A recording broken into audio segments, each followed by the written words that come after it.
Shalom semua pemirsa All by Grace yang dikasihi Tuhan. Jumpa kembali kita dalam program kali ini yang ke-74. Mari kita berdoa lebih dahulu. Bapa Surgawi, kami serahkan acara All by Grace kali ini ke dalam tangan kasih dan kuasa-Mu. Mohon pimpinan penyertaan-Mu dan urapan Roh Kudus turun atas kami, baik hamba-Mu yang menyampaikan maupun kami semua yang menyaksikan, sama-sama boleh diberkati. Terima kasih Tuhan. Kemuliaan bagi nama Tuhan Yesus Kristus, dan di dalam nama Tuhan Yesus kami serahkan waktu berikut ini. Haleluya. Amin. Haleluya. Ya, dalam suatu sesi konseling dengan seorang wanita menceritakan rasa kesal dan muaknya dengan suaminya yang hingga kini masih sering aja mengatakan I love you. Namun dalam praktek ia sangat berbeda dengan apa yang diungkapkan. Mudah saja suaminya berkata sayang dan cinta, tapi dalam perilaku sehari-hari tidaklah mencerminkan bahwa ia sungguh-sungguh mengasihi dan menyayangi, mencintainya. Dirinya sering diremehkan, perkataannya tidak dianggap, kehadirannya terkesan tidak penting, tak berharga di mata suaminya. Dalam keadaan seperti itu, sang wanita merasa tidak aman, merasa curiga, sehingga timbul dalam hati jangan-jangan suaminya juga mencintai orang lain selain daripada dirinya. Memang tidak cukuplah kalau cinta hanya di perkataan saja, melainkan harus dibuktikan dalam praktek nyata sehari-hari. Ya, tidak sedikit kasus perceraian terjadi justru disebabkan oleh karena tidak dapat mengasihi pasangan hidup lebih dari semua yang lain. Suatu hari seorang pegawai kami curhat kepada istri saya dengan mengatakan ia ingin cerai dengan suaminya, berhubung suaminya sudah tidak dapat mengasihi dirinya lagi lebih dari semua yang lain. Setelah ditelusuri ternyata suaminya entah terpengaruh oleh siapa, tiba-tiba membeli sebuah akuarium berikut ikan yang sedang ngetren saat itu. Setiap pagi bangun tidur langsung mengurusi ikan tersebut dengan memberi makan ikan, membersihkan akuarium, merapikan segala aksesoris dan lampu akuarium. Bahkan sebelum berangkat kerja minimal ia menghabiskan waktu 20 menit menatapi ikan tersebut dengan kusuk, lalu tersenyum sendiri, bahkan tertawa kadang-kadang. Baru setelah itu dia berangkat ke tempat kerja. Wanita tersebut merasa suaminya telah mencintai yang lain lebih daripada dirinya, yaitu si ikan itu. Maka ia pun mengambil sikap ingin bercerai dengan suaminya yang tidak mengasihinya lagi, yang tidak lagi mempedulikan dia lagi lebih dari semua yang lain. Syukurlah pernikahan mereka dapat terselamatkan setelah dinasihati dan didoakan. Realita seperti itu rentan terjadi dalam kehidupan sehari-hari. Namun sangat disayangkan adalah sikap dan perilaku demikian juga terjadi di antara orang percaya yang telah disebut anak-anak Tuhan, yaitu tidak dapat mengasihi Tuhan lebih dari semua. Dalam episode All by Grace kali ini, kita akan belajar bersama sehingga dapat mengoreksi diri. Apakah kita sungguh-sungguh termasuk orang yang mengasihi Tuhan? Bahkan mengasihi Tuhan lebih dari semua yang di dunia ini. Tema kali ini adalah mengasihi Tuhan lebih dari semua.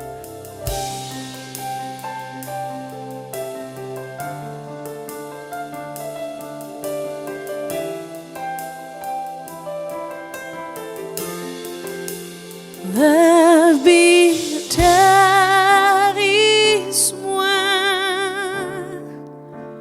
lebih dari semua, ku cinta Kau, Yesus, lebih dari semua.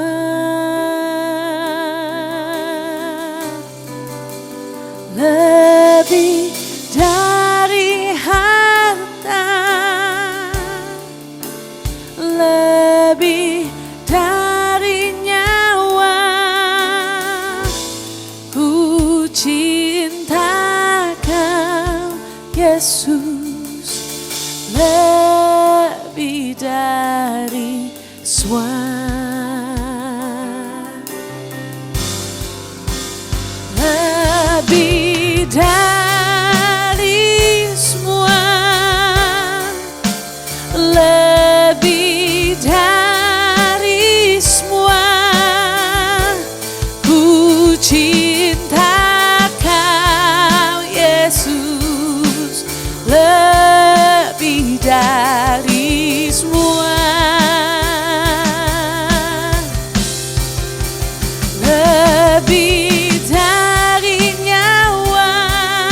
Jesus more than anything,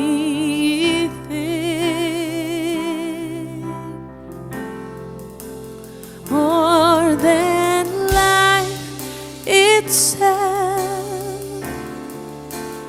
more than worldly wealth. I love you, Jesus, more than anything.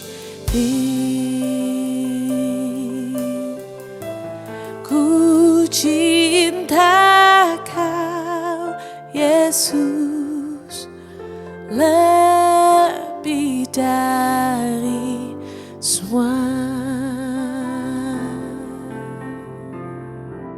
Pernah seseorang mengatakan bahwa dunia ini banyak pembohong. Bahkan di dalam gereja sekalipun, banyak juga orang percaya yang menjadi pembohong. Jika mengatakan dunia ini banyak pembohong, mudah bagi kita memakluminya. Karena realita di dunia memang banyak pembohong di segala usia, dalam segala bentuk, di segala waktu, dan di segala tempat. Namun ketika mengatakan dalam gereja sekalipun, banyak orang percaya menjadi pembohong. Apa yang menjadi alasan pernyataan demikian? Menurut pengamatan orang tersebut, tidak sedikit anak Tuhan yang ketika berdoa kepada Tuhan, isi doanya itu disampaikan kepada Tuhan tidak semuanya jujur. Apalagi di dalam ibadah ketika bernyanyi dengan tujuan memuji, menyembah Tuhan, seharusnya narasi yang disampaikan merupakan satu pencetusan hati dan perasaan yang terdalam secara jujur kepada Tuhan. Akan tetapi, sekiranya kita yang menjadi Tuhan, mungkin kita akan bereaksi mengecam atau merasa muak, bahkan marah, lalu tutup telinga untuk mendengarkan lirik gombal yang disampaikan karena lirik yang dinyanyikan tidak didukung oleh praktek di lapangan, alias lain lirik lagu, lain pula prakteknya. Misalnya lagu yang baru saja kita dengarkan bersama, Lebih Dari Semua, yang dalam bahasa Inggrisnya berjudul More Than Anything. Lirik lagu berbunyi sebagai berikut: more than anything, and more than anything. I love you, Jesus, more than anything. More than any wealth, more than life itself. I love you, Jesus, more than anything. Diterjemahkan dengan terjemahan bebas berkata, lebih dari semua, lebih dari semua. Ku cinta Kau, Yesus, lebih dari semua. Lebih dari harta, lebih dari nyawa. Ku cinta Kau, Yesus, lebih dari semua.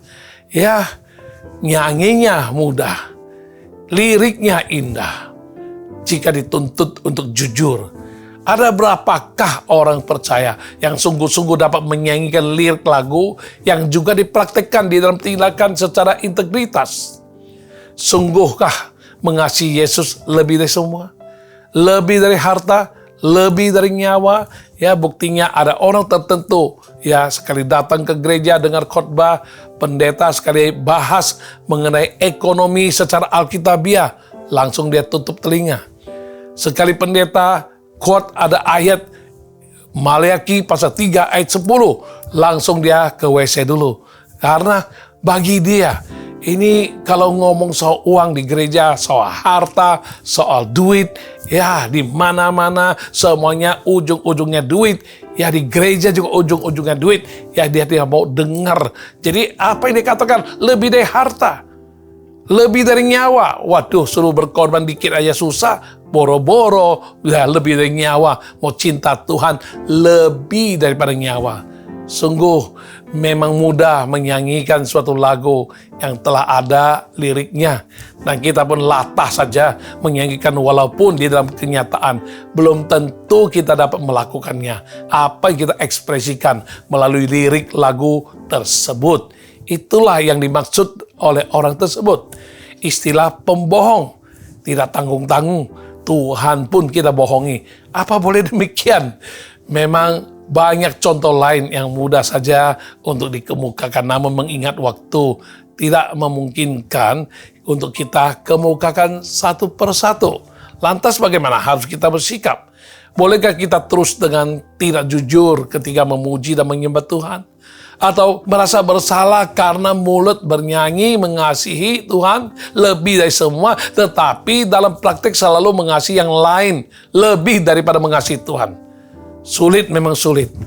Letak masalahnya bukan soal sulit atau gampang, melainkan mau atau tidak kita berusaha untuk bergantung kepada pertolongan Tuhan, sehingga kita dapat secara integritas mempraktekkan lirik lagu apapun yang kita ekspresikan kepada Tuhan, khususnya lagu lebih dari semua. Ku cinta Kau Yesus lebih dari semua. Untuk dapat mencintai Tuhan lebih dari semua, tidak semua orang dengan mudah untuk mempraktekannya. Namun, ketika kita bersandar pada pertolongan dan kuasa Tuhan, maka kita pun dapat bertindak secara nyata untuk mengasihi Tuhan lebih dari semua. Jangan dikarenakan tidak yakin akan mampu mempraktekkan lirik lagu mengasihi Tuhan lebih dari semua, lalu membuat kita membisu dan tidak mau bernyanyi bersama dengan orang lain. Yang benar adalah sambil kita bernyanyi, kita berdoa mohon Tuhan berikan kemampuan, kemurahan, dan kasih karunia-Nya agar kita dapat berusaha untuk mempraktekkan lirik lagu mengasihi Tuhan lebih dari semua secara integritas di dalam kehidupan nyata kita. Bila mendapati diri kurang mampu mempraktekkan lirik lagu mengasihi Tuhan lebih dari semua, kita hanya perlu mengakui ketidakmampuan kita di hadapan Tuhan dan mohon kepada Tuhan agar diberikan kesempatan sekali lagi untuk kita mencoba kembali hingga suatu saat kita menjadi mampu mempraktekkan mengasihi Tuhan lebih dari semua. Bukan sekedar ungkapan kata-kata, melainkan dalam tindakan perbuatan yang nyata. Mari kita belajar bersama bukti seseorang yang mengasihi Tuhan lebih dari semua. Antara lain, yang pertama, orang yang mengasihi Tuhan lebih dari semua, ia bersedia melakukan kehendak Tuhan dengan sungguh-sungguh. Ketika seorang anak muda sedang pendekatan, PDKT, dengan lawan jenis yang disukainya, ia akan mencari tahu apa yang disukainya, apa kegemarannya, dan dia berusaha mengenalnya lebih dalam. Ia pun akan berusaha ekstra untuk meraih perhatian dan simpati dari sang pujaan hati. Ia akan berupaya untuk selalu hadir saat dibutuhkan. Tak jarang ia berusaha memoles diri agar tampak lebih baik dan lebih sesuai kriteria, bahkan meninggalkan hal-hal yang tidak disukai oleh pujaan hatinya. Semuanya itu dilakukan dengan penuh sukarela dan sukacita, karena kebahagiaannya adalah menyenangkan orang yang dicintainya, dikasihnya itu. Ya, ketika seseorang sedang jatuh cinta, seringkali fokus hidupnya adalah bagaimana menyenangkan kekasihnya. Gunung tinggi ia bersedia mendaki, lautan luas ia berusaha menyeberangi, hujan badai sekalipun akan diterjang demi sang kekasih.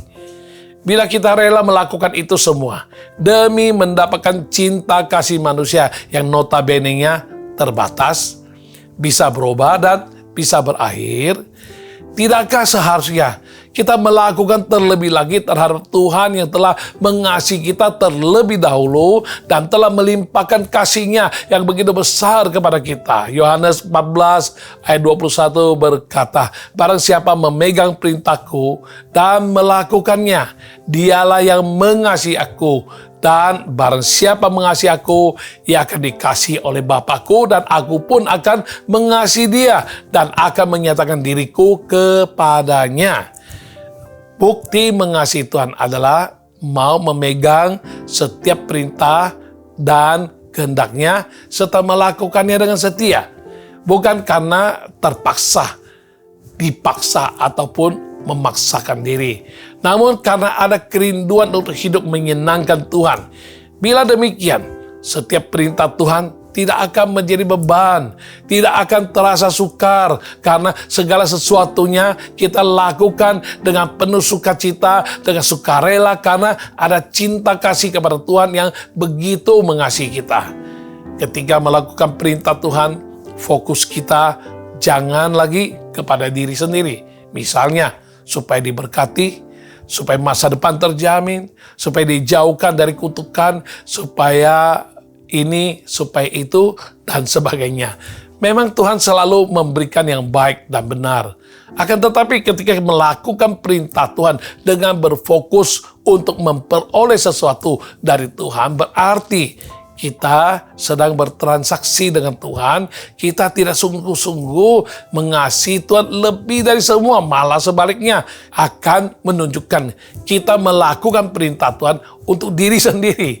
Maka motivasi dasar kita melakukan perintah Tuhan atau kehendak Tuhan bukan karena mengasihi Tuhan, melainkan demi mengasihi diri kita sendiri. Tidak heran ketika badai cobaan menerpa, orang-orang yang seperti itu akan mudah limbung, mudah terjatuh, bahkan menjadi lemah imannya, dan ada yang sampai meninggalkan Tuhan karena segala perkara rohani yang mereka lakukan dibangun atas pondasi yang salah. Mereka akan mudah kecewa kepada Tuhan karena merasa sudah melakukan bagiannya dengan setia, namun bertanya-tanya dalam hati mengapa Tuhan izinkan banyak hal yang tidak mengenakan bisa terjadi dalam hidup mereka.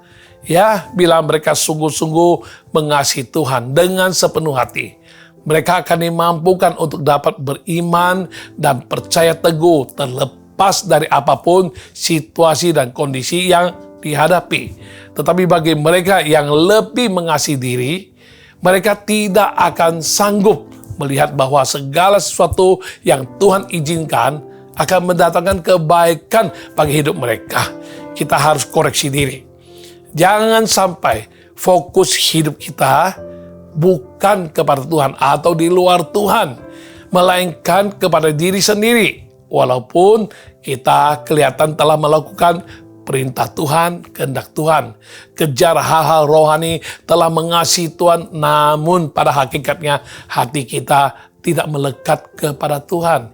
Matius 7 ayat 21 hingga 23 memperingatkan kita, bukan setiap orang yang berseru kepadaku Tuhan, Tuhan akan masuk ke dalam kerajaan surga, melainkan dia yang melakukan kehendak Bapa-Ku yang di surga. Pada hari terakhir banyak orang akan berseru kepadaku, Tuhan, Tuhan, bukankah kami bernubuat demi namamu dan mengusir setan demi namamu dan mengadakan banyak mujizat demi namamu juga?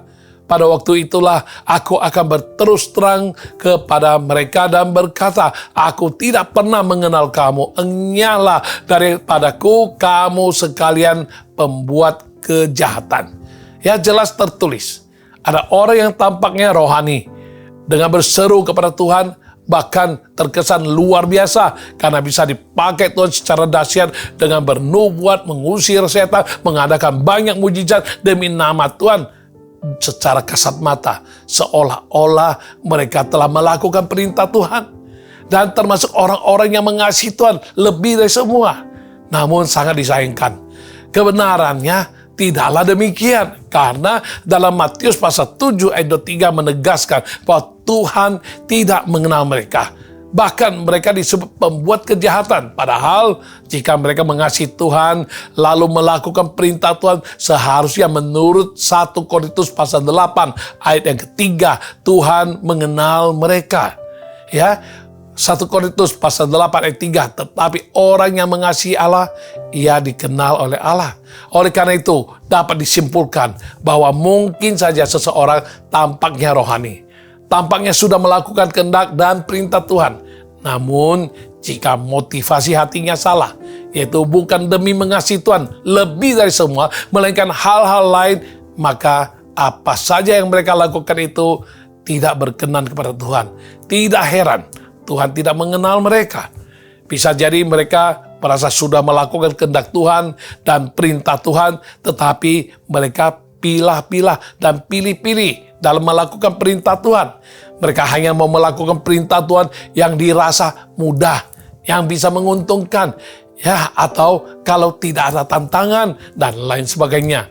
Alhasil, mereka tidak sungguh-sungguh melakukan kehendak Tuhan dalam hidupnya.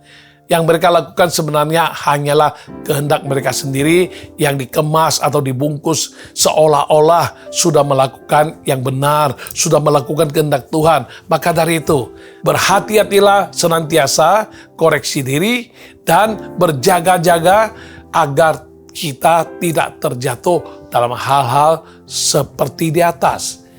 Kita harus memahami bahwa setiap perintah dan kehendak Tuhan itu adalah baik. Walaupun kita belum bisa mengerti atau melihatnya, tapi sesungguhnya segala sesuatu yang Dia rancangkan, kehendaki dan perintahkan pasti mendatangkan kebaikan bagi hidup kita. Mengasihi Tuhan lebih dari semua haruslah menjadi motivasi kita dalam menaati serta melakukan kehendak Tuhan dan perintah Tuhan. Sehingga tanpa terasa hidup kita semakin berkenan kepada Tuhan jika kita telah mencapai taraf seperti ini. Maka Tuhan pun senang mencurahkan kemurahan, kasih karunia dan berkat secara jasmani, jiwani, rohani kepada kita. Bahkan hidup kita akan menjadi semakin berarti, bernilai, berbobot dan berdampak. Mari selidiki dan ujilah hati kita. Apa yang menjadi dasar motivasi kita dalam melakukan perintah Tuhan selama ini? Apakah karena kita sungguh-sungguh mengasihi Tuhan lebih dari semua? Sudahkah kita melakukan perintahnya dengan sukacita dan setia? Antara lain, perintah Tuhan agar mengasihi Tuhan dan sesama. Sudahkah kita menaati dan melakukan perintah untuk mengampuni sesama? Apakah kita bersungut-sungut menganggap sebagai beban berat dalam melakukan kehendak dan perintah Tuhan dalam hal membayar persepuluhan yang adalah miliknya? Sudahkah kita melakukan perintah Tuhan untuk pergi memberitakan Injil? Ya, berhubung keterbatasan waktu, sebenarnya masih banyak lagi kehendak dan perintah Tuhan yang tidak sempat kita kemukakan di sini. Ambillah komitmen untuk menjadikan Tuhan yang pertama dan yang terutama di dalam hidup kita.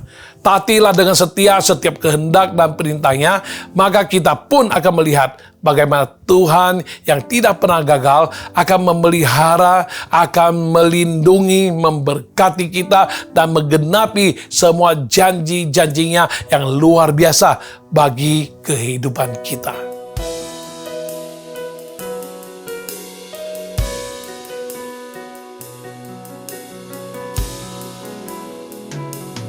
Selidiki aku, lihat hatiku, apakah ku sungguh mengasihimu, Yesus, Kau yang Maha Tahu dan menilai hidupku, tak ada yang tersembunyi bagimu.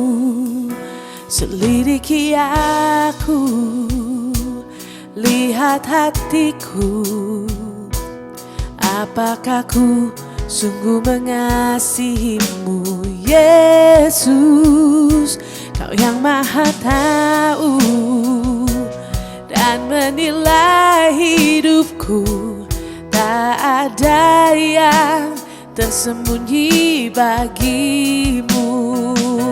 Telah kulihat kebaikan-Mu yang tak pernah habis di hidupku. Ku berjuang sampai akhirnya Kau dapati aku tetap setia. Telah kulihat kebaikan-Mu yang tak pernah habis di hidupku. Ku berjuang sampai akhirnya Kau dapati aku tetap setia. Ku berjuang sampai akhirnya Kau dapati aku tetap setia.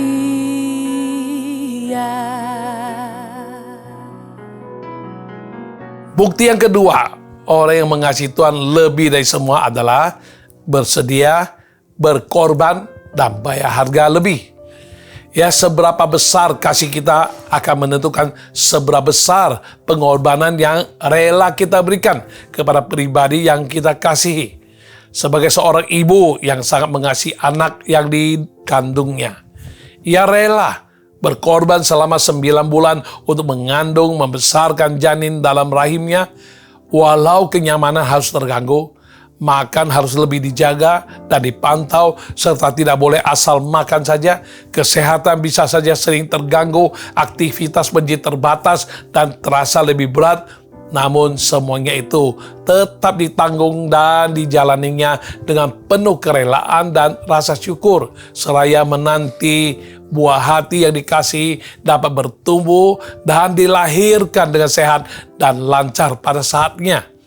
Ketika saat persalinan tiba, sang ibu akan melahirkan anak yang dinanti-nantikannya dengan menghadapi segala sesuatu dan perjuangan yang tidak mudah, menantang dan menuntut pertaruhan nyawa, bahkan kesediaan mengalami kesakitan persalinan.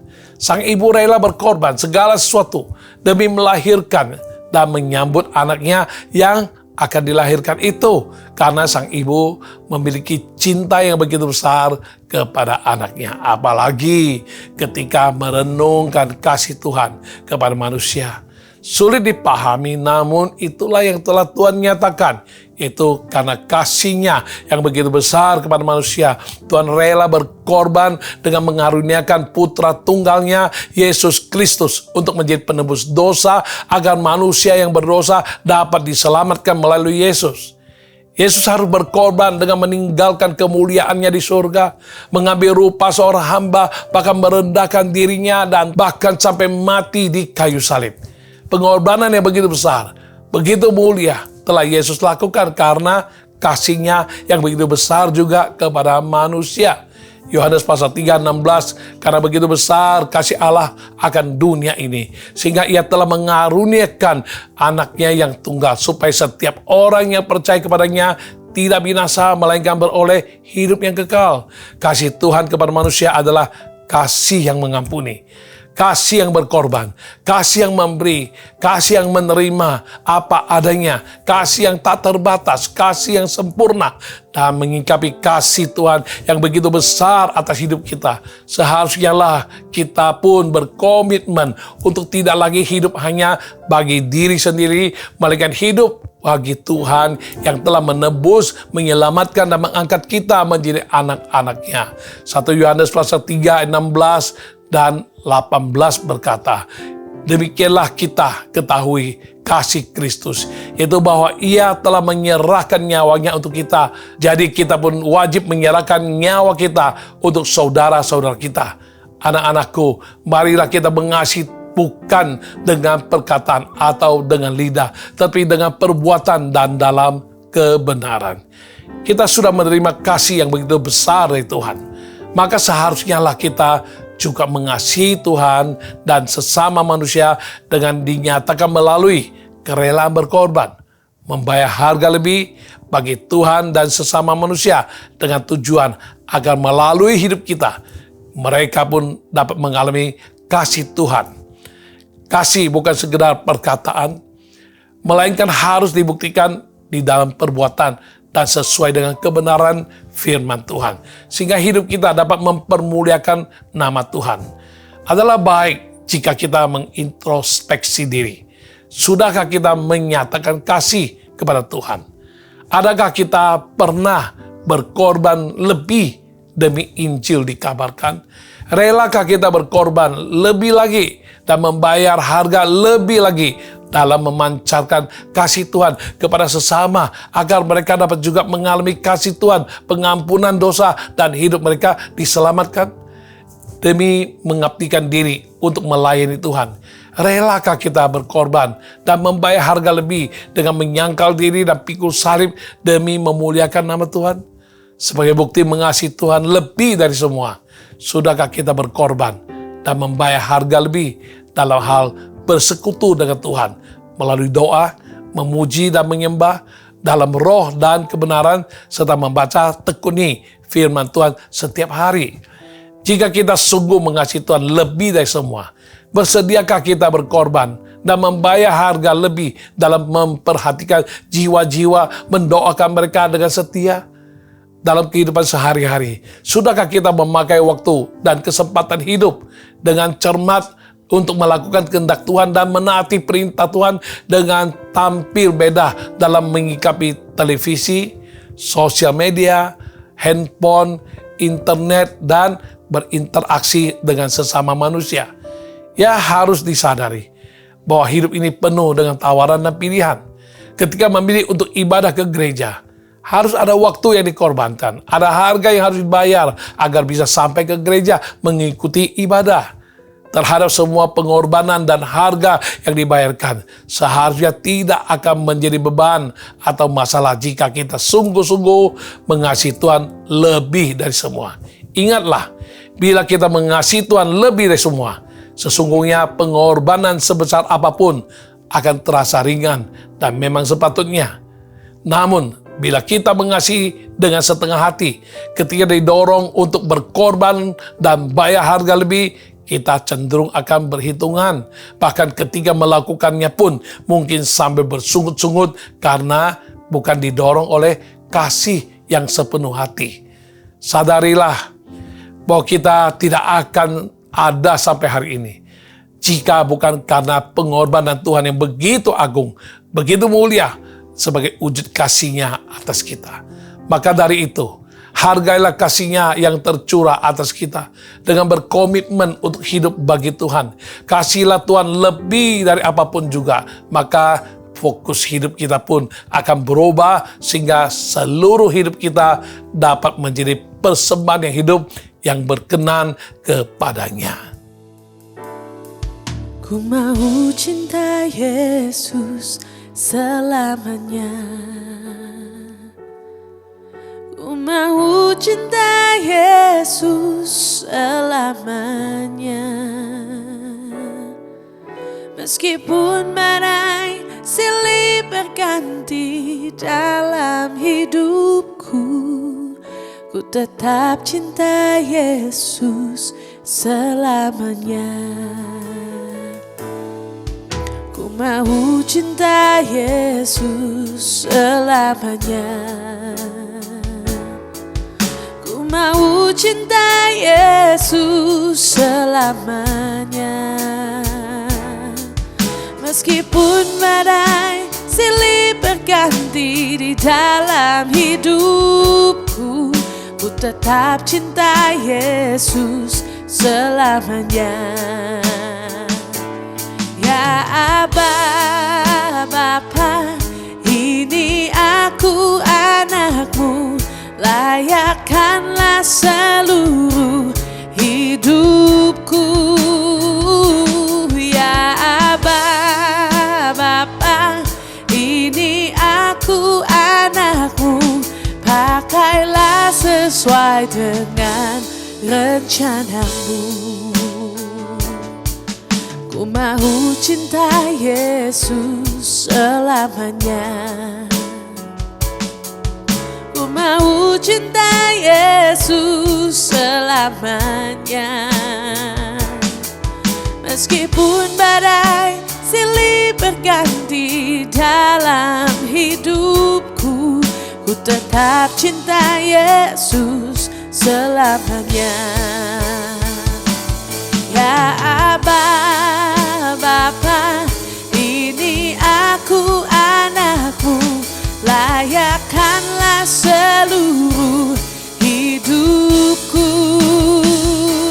Ya Aba, Bapa, ini aku anakmu, pakailah sesuai dengan rencanamu. Ya Aba, Bapa, ini aku anakmu, layakkanlah seluruh hidupku. Ya Aba, Bapa, ini aku anakmu, pakailah sesuai dengan rencanamu. pakailah sesuai dengan rencanamu. Pakailah sesuai dengan rencanamu. Bukti ketiga, orang yang mengasihi Tuhan lebih dari semua adalah setia mengasihi Tuhan sampai selama-lamanya tanpa tergoda untuk mengasihi yang lain. Seorang murid bisa saja tampaknya mengerti, kelihatannya sudah memahami materi yang guru ajarkan di kelas. Namun apakah benar ia telah memahami pelajaran itu? Mengerti atau tidak mengerti pelajaran baru akan terbukti ketika ia menghadapi ujian. Ketika menghadapi ujian, dapatkah ia menjawab dengan benar soal-soal yang diberikan? Jika ia sungguh mengerti secara mendalam, maka nilai ujian yang diperolehnya bukan nilai yang buruk, melainkan nilai yang bagus. Melalui ujian dan nilai yang diperoleh, maka pengertian dan pemahaman sang murid dapat terukur dan terbukti dengan sebenar-benarnya. Demikian juga halnya dengan kesetiaan seseorang. Sah-sah saja orang merasa dirinya telah setia, namun kesetiaan seseorang akan terbukti dan teruji jika ia menghadapi dan mengalami persoalan maupun ujian. Tidak sedikit orang berubah setia ketika menghadapi godaan, ujian, dan tantangan. Lalu yang tidak fair adalah mereka menyalahkan situasi dan kondisi yang dialami sebagai alasan mereka berubah setia. Sikap sedemikian tidaklah tepat karena seseorang yang setia seharusnya dalam menghadapi dan mengalami apapun godaan, ujian atau tantangan dan cobaan atau situasi dan kondisi, ia tetap akan bertahan untuk setia dan memegang teguh kebenaran yang sudah diyakini. Ambillah contoh seorang suami yang setia dengan komitmen untuk mencintai istrinya. Maka baginya tidak akan ada hal lain atau wanita lain di luar sana yang sanggup menggoda dan menjauhkan dirinya dari istrinya. Ia akan menjaga dan menunjukkan kesetiaan senantiasa dengan tidak mendua hati dan tidak mendukakan hati istrinya. Ia akan selalu berusaha untuk setia mencintai istrinya sampai maut yang memisahkan mereka, seperti yang pernah diucapkan dalam janji pernikahan. Kebenaran ini berlaku juga bagi kita yang ingin dapat mengasihi Tuhan lebih dari semua. Bukti seseorang mengasihi Tuhan lebih dari semua adalah tercermin dari kesetiaannya kepada Tuhan sampai selama-lamanya tanpa tergoda untuk mengasihi yang lain. Yohanes pasal 21 ayat 1 hingga 25, begitu panjang Anda kalau membaca sendiri, ya, mencatat tentang peristiwa yang sangat dramatis dengan percakapan yang sangat menyentuh, yaitu di saat Tuhan Yesus menyatakan diri yang ketiga kalinya kepada murid-muridnya setelah dia bangkit dari kematian. Saat itu dia mendapati murid-muridnya yang tercerai-berai dan kembali lagi ke profesi lama. Terlihat olehnya Simon Petrus, Thomas, dan beberapa muridnya yang lain berkumpul di pantai sekembalinya mereka dari menangkap ikan. Mendapati kenyataan yang demikian, Yesus tidak lantas marah. Ia justru bertanya kepada mereka dengan penuh kasih, adakah mereka mempunyai lauk pauk? Selanjutnya Yesus mengarahkan mereka untuk menebarkan jala ke sebelah kanan perahu dan mereka menaatinya sehingga mendapatkan begitu banyak ikan sampai mereka tidak dapat menarik jalannya kembali. Setelah kejadian itu barulah murid-muridnya menyadari dan mengenali bahwa sosok yang mengarahkan mereka menangkap ikan itu adalah Tuhan Yesus yang telah bangkit dari kematian dan sedang menyatakan diri kepada mereka. Sesampai di daratan, Tuhan Yesus telah menyiapkan api bakar, ikan dan roti untuk mereka bersantap bersama. Sungguh luar biasa kasih Tuhan kepada murid-muridnya. Walau banyak hal yang mungkin sempat mengecewakan dan menyedihkan hatinya, namun itu semua tidak membatasi kasih Tuhan kepada mereka. Sesudah sarapan, Yesus berkata kepada Simon Petrus, "Simon anak Yohanes, apakah engkau mengasihi aku lebih daripada mereka ini?" Jawab Petrus kepadanya, "Benar Tuhan, Engkau tahu bahwa aku mengasihi Engkau." Kata Yesus kepadanya, "Gembalakanlah domba-dombaku." Yohanes 21 ayat ke-15. Penafsir Alkitab menjelaskan makna dan tingkatan kata kasih menurut bahasa Yunani. Dan dalam hal ini, kata kasih yang Yesus tanyakan kepada Simon Petrus mengacu kepada kasih agape, yaitu kasih yang tanpa syarat. Kasih yang rela berkorban, kasih yang sempurna, kasih yang abadi, atau kasih yang kita istilahkan walaupun atau sekalipun. Namun Petrus menjawab pertanyaan Yesus dengan kata kasih tingkat yang lebih bawah, yaitu phileo, yakni kasih yang bersyarat, kasih antar manusia yang terbatas, atau kasih yang istilahnya jikalau. Bahkan ketika Yesus bertanya kedua kali kepada Petrus, "Apakah engkau mengasihi aku dengan kasih agape?" Petrus kembali menjawab lagi, "Aku mengasihi engkau dengan kasih phileo Tuhan." Petrus sadar dirinya tidak mampu mengasihi Tuhan dengan kasih agape. Ia hanya sanggup mengasihi Tuhan dengan kasih phileo, yaitu kasih yang bersyarat, kasih yang terbatas, kasih yang antar manusia.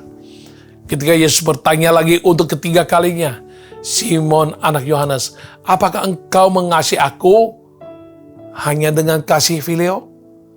Mendengar pertanyaan Yesus dengan kata kasih phileo, bukan lagi kasih agape, maka sedihlah hati Petrus karena Yesus menurunkan tuntutan kadar kasih dari agape kepada phileo.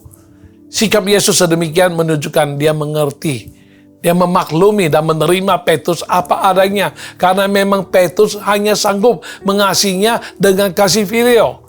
Itulah sebabnya Petrus menjawab, "Tuhan, Engkau tahu segala sesuatu. Engkau tahu bahwa aku mengasihi Engkau." Tuhan Yesus sungguh memahami kadar kasih Petrus kepadanya. Namun bagaimanapun ia menegaskan bahwa mengasihi Tuhan lebih dari semua merupakan landasan yang penting yang dapat mendorong Petrus untuk dapat setia mengasihi Tuhan selamanya. Bahkan setia mengiring dia dan menaati perintah dan kehendak Tuhan. Lalu Yesus menjawab Petrus, "Gembalakanlah domba-dombaku." Demikian juga berlaku bagi kita sekalian. Mengasihi Tuhan lebih dari semua harus merupakan landasan penting yang mendorong dan menggerakkan semangat pengabdian hidup kita dalam menaati perintah dan kehendak Tuhan dengan setia.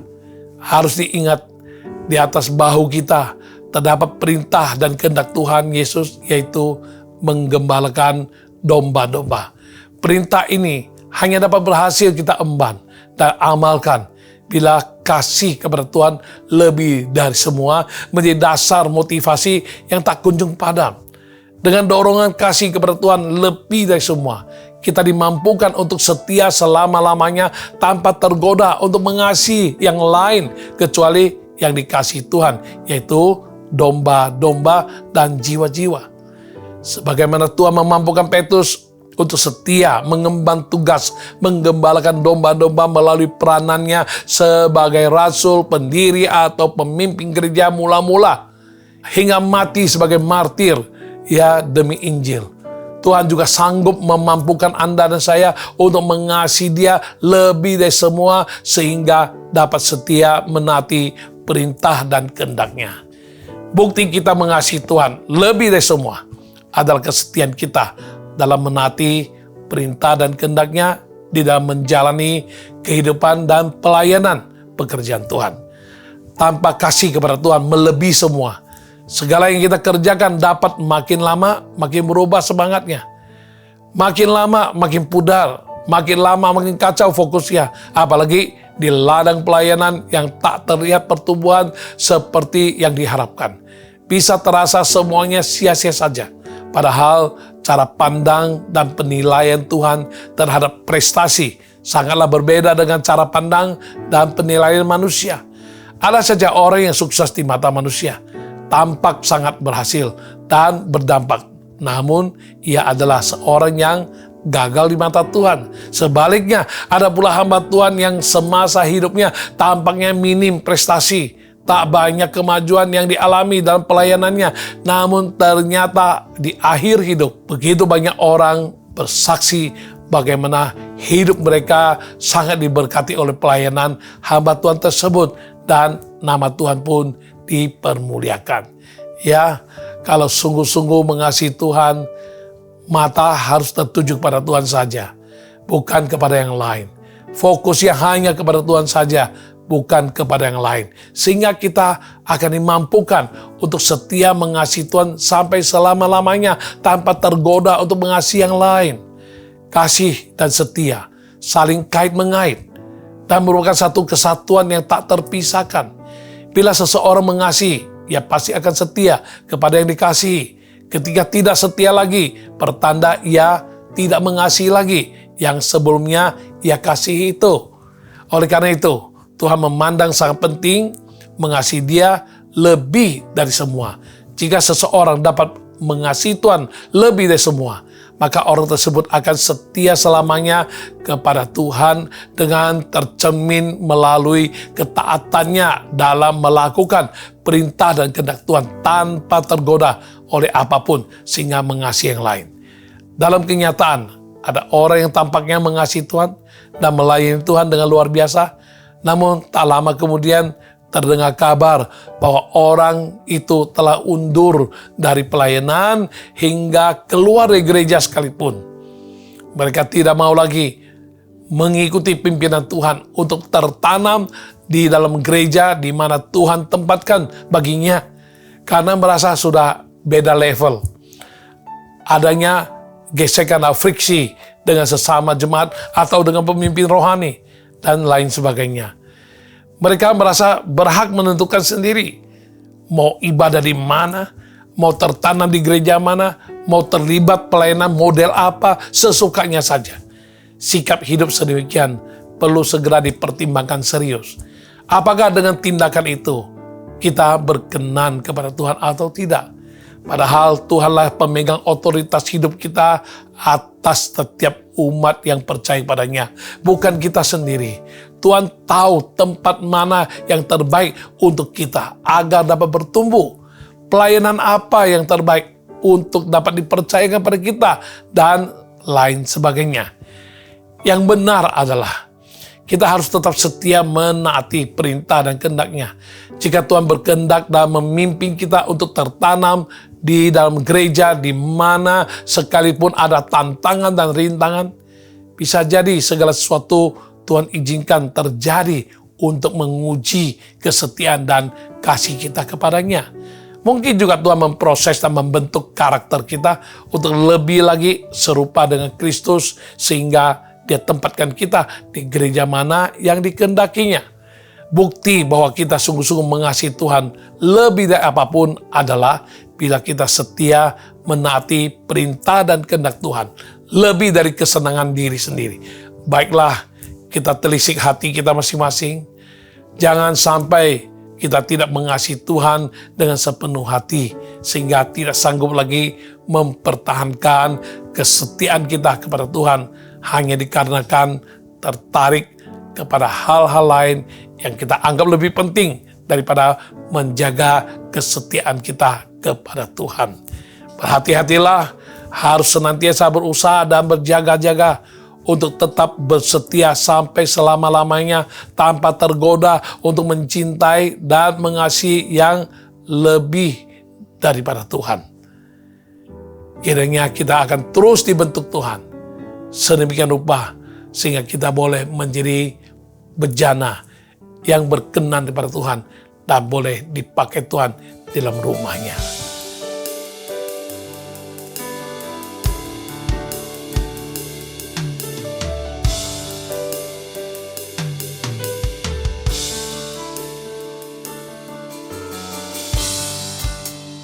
Kuatan di jiwaku,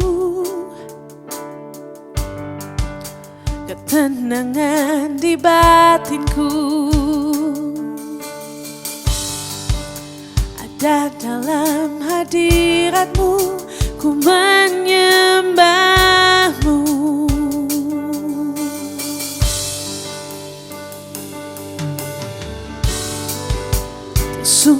Ku di kakimu, rasakan hadiratmu. Takkan ku melepaskanmu, kau cahaya bagiku, mengiringmu seumur hidupku, masuk dalam rencanamu Bapa. Pikiranku, kehendakku, ku serahkan padamu. Harapanku hanya di dalam-Mu, ku kan teguh bersama-Mu Tuhan. Jadikan ku bejana-Mu untuk kemuliaan-Mu. Mengiringmu seumur hidupku, masuk dalam rencana-Mu Bapa. Pikiranku, harapanku, ku serahkan padamu. Harapanku hanya di dalam-Mu, ku kan teguh bersama-Mu Tuhan. Jadikan ku bejana-Mu untuk kemuliaan-Mu. Jadikan ku bejana-Mu untuk kemuliaan-Mu. Ya, sedemikian kita telah mendengar tentang mengasihi Tuhan lebih dari semua, dengan bukti-bukti yang harus kita nyatakan. Yaitu bila kita mengasihi Tuhan lebih dari semua, kita akan bersedia untuk menaati kehendak dan perintah Tuhan dengan sungguh-sungguh, dan kita juga mau untuk berkorban lebih, membayar harga lebih, dan lebih daripada itu kita bersedia untuk setia kepada Tuhan selama-lamanya tanpa tergoda untuk mengasihi yang lain. Kiranya Tuhan menolong kita sehingga kita boleh terlihat oleh Tuhan dan terbukti sungguh kita adalah orang-orang yang mengasihi Tuhan lebih dari semua. Mari kita berdoa bersama-sama. Tuhan, Engkau yang memberi pewahyuan akan apa yang telah kami dengarkan ini. Engkau pula yang akan memberikan kekuatan, kemampuan, dan Engkau yang akan menolong kami supaya kami boleh menaati apa yang menjadi kehendak hati-Mu. Dengan demikian Tuhan, selama kami diizinkan Tuhan hidup dalam dunia ini, kami termasuk orang-orang yang mengasihi Engkau lebih dari semua, dan kami buktikan dengan cara kami menaati setiap kehendak dan perintah-Mu dengan sungguh-sungguh. Dan kami siap untuk bayar harga lebih, berkorban lebih, dan lebih dari itu kami mau setia lebih untuk boleh mengasihi-Mu, tidak akan tergoda oleh apapun juga, sehingga kami mengasihi yang lain. Terima kasih Tuhan, sempurnakan semuanya sehingga hidup kami tidak akan sama lagi, dan hidup kami sungguh tidak boleh sama lagi, dan hidup kami tidak sama lagi. Terpuji nama-Mu Tuhan. Di dalam nama Tuhan Yesus Kristus kami bersyukur dan kami berdoa. Haleluya. Amin. Haleluya. Ya, saya mau berdoa untuk Anda yang sedang mengalami sering kram-kram di bagian tanganmu, lenganmu, dua-duanya. Ya, semutan-semutan. Ya, entah apa itu yang menjadi penyebabnya. Ada yang mengatakan jangan-jangan syaraf kejepit, jangan-jangan ada carpal tunnelnya, ada gangguan syarafnya, dan lain sebagainya. Ada juga yang berkata jangan-jangan ini asam urat dan lain sebagainya. Pokoknya engkau yang merasa dua tanganmu, dua lenganmu, sampai telapak tanganmu semutan-semutan dan kebas-kebas. Ayo, kita saat ini kita berdoa. Kita tumpang tangan di atas dada kita dan kita berdoa, Tuhan, belas kasih-Mu turun, kuasa-Mu turun di dalam nama Tuhan Yesus atas mereka yang merasa tangan, lengan, dan telapak tangan sering kebas-kebas, semutan, dan kebal-kebal. Entah apa yang menyebabkannya, apapun Tuhan kami percaya bagi-Mu tidak ada mustahil. Engkau sanggup menyembuhkan dia saat ini juga. Hentikan Tuhan dalam nama Yesus. Sehingga dia tidak rasa kebas-kebas, kebal-kebal ataupun semutan lagi. Kram-kram dan dia sembuh saat ini. Di dalam nama Tuhan Yesus, jadilah sembuh. Tuhan Yesus sembuhkan. Tuhan Yesus sembuhkan. Haleluya. Glory bagi Tuhan. Haleluya. Amin. Ya, saya berdoa untuk Anda yang sedang batuk dan flu berat yang saat ini sangat mengganggu pernapasanmu. Ya, jangan pikir-pikir yang aneh-aneh, tapi percayalah Tuhan sanggup menyembuhkanmu saat ini. Mari kita tumpang tangan di atas dada kita berdoa dalam nama Yesus. Tuhan sembuhkan yang merasa batuk dan batuknya keras dan meler-meler, ingusan dan juga napas agak sesak, susah. Tuhan saat ini aku doakan apapun yang menyebabkan dia sedemikian. Aku berdoa di dalam nama Yesus, Tuhan sembuhkan dia dan sekarang juga dia lega. Dia bisa napas dengan lega dan tidak lagi batuk-batuk, tidak lagi meler-meler, ya, dan tidak lagi terus keluar ingus. Dan dalam nama Yesus jadilah sembuh. Tuhan Yesus sembuhkan. Haleluya. Amin. Saya doakan Anda yang sedang bergumul, sudah 4 hari mengalami konstipasi, Anda tidak dapat melakukan kewajiban Anda ke belakang. 4 hari begitu susah. Saat ini kita berdoa, engkau tumpang tangan di atas perutmu, di dalam nama Yesus yang mengalami konstipasi, agak susah dan sangat susah, sudah 4 hari, tidak bisa ke belakang.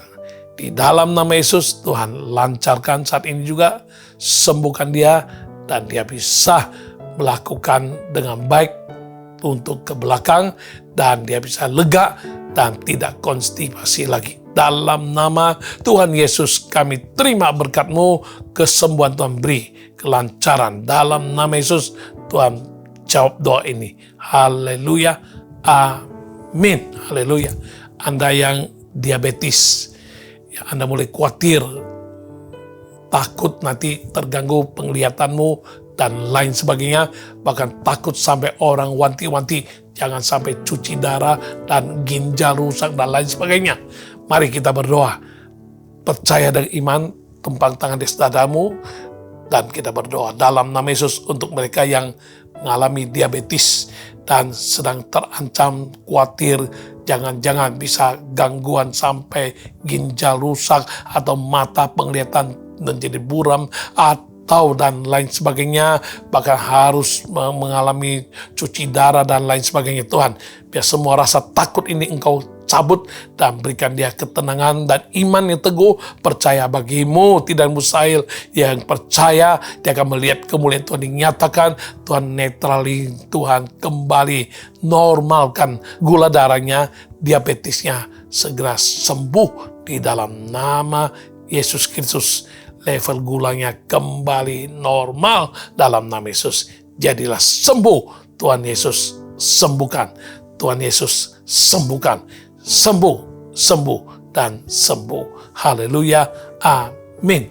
Ya, Anda yang sedang mengalami tagihan tidak bisa tertagih, walaupun sudah dijanjikan mau dibayar, tapi ditunggu-tunggu, sudah 3 minggu juga belum dibayar. Ayo, saat ini Engkau percaya sehati, kita berdoa Tuhan. Dalam nama Yesus aku berdoa untuk tagihan-tagihan yang tidak tertagih sampai hari ini.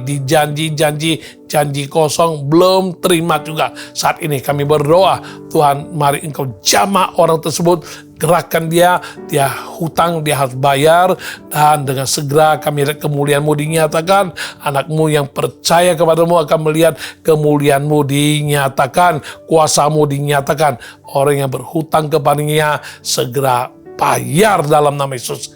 Terima berkat-Mu, terima pembayarannya. Dalam nama Tuhan Yesus kami berdoa dan Tuhan nyatakan kuasa kemuliaan-Mu. Haleluya. Amin. Amin. Ya, Anda sedang dalam perkara karena sertifikat yang engkau miliki sah, namun dalam keadaan diserobot atau dalam sengketa. Engkau sedang berperkara saat ini, minta Tuhan bela hakmu, dan itu adalah milikmu, akan kembali menjadi milikmu. Mari kita berdoa, tumpang tangan dua-dua di atas dadamu. Tuhan, aku doa untuk mereka yang mengalami sertifikat miliknya adalah sah, namun disengketakan oleh orang lain, diserobot oleh orang lain, dan sekarang dalam perkara, dan kami percaya dalam nama Yesus, Engkau mau bela dia yang mau percaya kepadamu dengan sungguh hati. Kemuliaan-Mu dinyatakan, orang yang ingin mencuranginya akan segera lepas tangan, dan akhirnya milik daripada anak-Mu akan tetap masuk ke dalam miliknya, tidak akan terambil daripadanya, dan perkara yang sedang terjadi semuanya dapat selesai dengan baik. Dia tidak dalam keadaan sengketa lagi. Di dalam nama Tuhan Yesus kami terima berkat-Mu tercurah saat ini juga dalam nama Yesus. Haleluya. Amin. Ya, terakhir aku doakan untuk Anda yang mengalami gangguan di penglihatan matamu. Ya, entah apa yang telah engkau dengar dari hasil diagnosa dokter mata, hasil pemeriksaan dari klinik mata, saat ini kita berdoa, mohon kasih karunia Tuhan menyembuhkanmu. Matamu dapat melihat dengan jelas dan tidak akan mengalami hal-hal yang menakutkan terhadap penglihatanmu. Mari kita berdoa, tumpang tangan dua-duanya ke atas matamu. Di dalam nama Tuhan Yesus, kami terima kesembuhan untuk penglihatan anak-anakmu. Matanya boleh melihat dengan jelas dan normal, tidak akan terancam untuk hal-hal yang buruk terhadap matanya. Sembuhkan dia saat ini juga Tuhan. Engkau berjanji, jika kami percaya kami akan melihat kemuliaan-Mu dinyatakan. Dalam nama Tuhan Yesus, jadilah sembuh. Matanya sembuh dalam nama Yesus. Haleluya. Yesus sembuhkan. Haleluya. Amin. Oke, saat ini kita semua secara kolektif bawa semua permasalahan, pergumulan doa yang kita butuhkan, kerinduan-kerinduan hati, dan kita gumuli selama ini. Mari kita tumpang tangan di atas dada kita, berdoa bersama-sama dengan sehati. Tuhan, aku doakan sehati dengan semua yang tumpang tangan di atas dada mereka. Mereka percaya dan mereka mau menyerahkan semua kerinduan-kerinduan hati mereka, semua pergumulan-pergumulan kehidupan mereka, semua masalah, semua sakit penyakit, semua yang mereka tantangan yang sedang dihadapi, pengen jalan keluar daripada Tuhan. Mari Tuhan, saat mereka percaya, kami juga percaya bahwa janji-Mu iya dan amin. Engkau akan lakukan, Tuhan, haleluya. Engkau akan nyatakan kemuliaan-Mu di dalam nama Yesus, sehingga dia boleh mendapatkan kelepasan, dapatkan kesembuhan, dapatkan jalan keluar, dapatkan apa yang dirindukan, tergenapi, berbahagia senantiasa di dalam Dikau ya Tuhan. Terpuji nama-Mu Tuhan. Berkati semua yang telah dengan setia mengikuti program All by Grace kali ini, bahkan yang sudah sejak semula mengikuti hingga saat ini. Berkat jasmani, jiwani, rohani, berkat materi Tuhan curahkan, dan berkati pekerjaan usaha, kehidupan keluarga, berkati kesehatan, studi maupun pasangan hidup dan masa depan mereka Tuhan. Terpuji nama-Mu Tuhan. Kami akhiri ibadah All by Grace kali ini dengan ucapan syukur dan berkat-Mu tercurah untuk umat-Mu. Mari Tuhan, Surahkan berkat-Mu, damai sejahtera dari Tuhan Yesus Kristus, kasih setia dari Allah Bapa dan persekutuan dengan Roh Kudus, dengan urapan kuasa-Nya yang ajaib, akan senantiasa menjadi berkat bagi kami sekalian, mulai saat ini sampai Maranatha, Tuhan Yesus datang kembali kedua kali. Semua yang percaya dan terima berkat Tuhan, katakan amin. Haleluya. Dengan demikian kita sudahi acara All by Grace kali ini. Sampai jumpa kembali dalam program All by Grace yang akan datang di Jumat mendatang pukul 18.30 waktu Indonesia Barat. Shalom, Tuhan Yesus memberkati. Amin. I love you, Jesus, deep down in my heart. I love you, Jesus, deep down in my heart. Aku cinta Yesus dalam hatiku. Aku cinta Yesus dalam hatiku, teramat dalam hatiku, teramat dalam hatiku. Aku cinta Yesus dalam hatiku. Aku cinta Yesus dalam hatiku, teramat dalam hatiku, teramat dalam hatiku, dalam hatiku, dalam hatiku. Tuhan Yesus memberkati semuanya, sampai ketemu minggu depan. God bless you.